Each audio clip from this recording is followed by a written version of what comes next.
fallout at Serba Dinamik continues. 5 of its independent and non-executive directors have resigned from the board, with 4 of them citing differences in opinion with the company, specifically its decision to take its former external auditor KPMG to court. KPMG resigned as the group's external auditor on June 24th.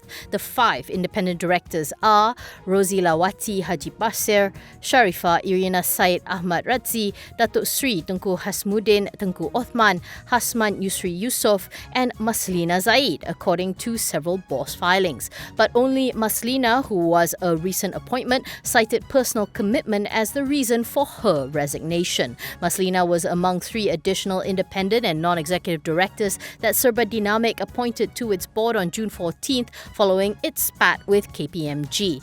The other 2 were Johan Mohamed Ishak and current chairman Datuk Muhammad Ilyas Pakir Muhammad. Muhammad Ilyas was redesignated as chairman on June 15th, while its then chairman Datuk Muhammad Nur Abu Bakar was made an independent director. Muhammad Nur quit the board a few days later. Serba Dinamik shares hit a new closing low today, 23% down at 41 cent, and was Bursa Malaysia's second most actively traded, with 7.4 million shares changing hands. Substantial shareholder Employees Provident Fund also continued to dispose of its holdings in the open market, the latest being 34.65 million Serba Dinamik shares on June 22nd. Serba Dinamik also posted its results for the quarter ended May 31st, 2021, where it reported a net profit of 113.3 million on the back of 1.38 billion in revenue. There are no comparative figures given that the company is in the midst of changing its financial year from end June to end December.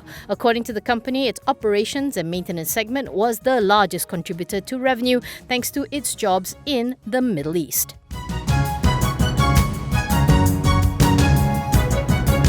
Genting Group Chairman Tan Sri Lim Kok Teh says that he sees consumer confidence return in the US amid the vaccination rollout and as COVID-19 cases and deaths decline. Genting opened Resorts World Las Vegas on Thursday, which Bloomberg reports is the biggest new property on the city's strip in more than a decade, at a cost of $4.3 billion.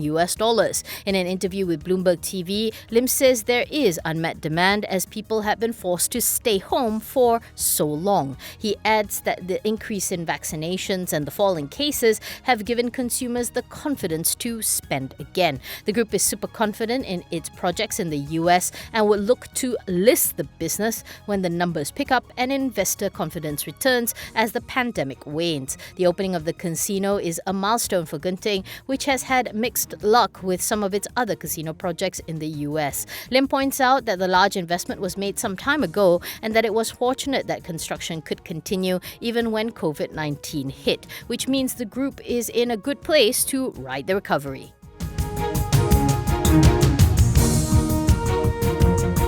Top Glove Corp EC Tan Sri Dr. Lim Wee Chai has raised his shareholding in the glove maker on the back of a recent weakness in its share price. According to a boss filing, Lim raised his direct shareholding in the company to 26.9% after he acquired 6.18 million shares over a period of 3 consecutive days from June 22nd to 24th. He also has an indirect stake of 8.5%. In total, Lim roughly spent 27.7 million on the share purchase, with prices on the shares ranging from 4 ringgit 34 to 4 ringgit 65. Top Glove shares, which closed unchanged today at 4 ringgit 35, have fallen 15% from the end of May, where it closed at 5 ringgit 18. The group's share price has been trending downward as Malaysia continues to ramp up its vaccination rate, even as COVID-19 continues to rage in the country. MIDF Research downgraded the glove sector to neutral from positive, as it notes the upcycle is coming to a tail end.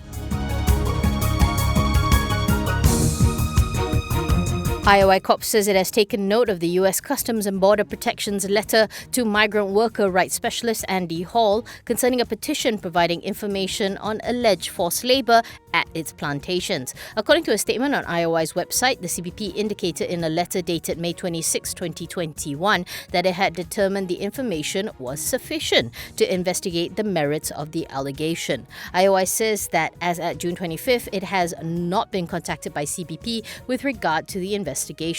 As such, the company says that it will take a proactive step in contacting CBP to confirm the existence of an investigation and offer its cooperation to assist in the matter. matter. IOI points out that as a founding member of a roundtable on sustainable palm oil, it was also among the first in the country to announce a zero recruitment fees policy.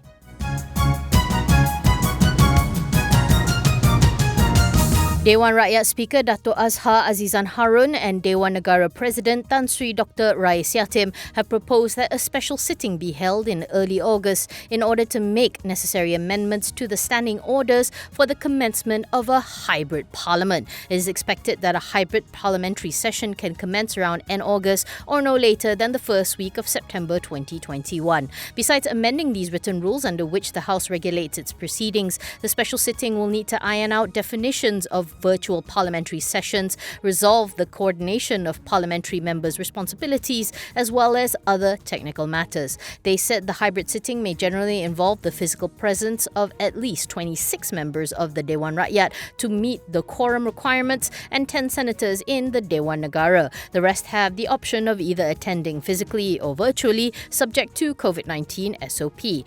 Last Wednesday, the Yang di-Pertuan Agong decreed Parliament should be reconvened as soon as possible to allow lawmakers to debate the emergency ordinance and the National Recovery Plan.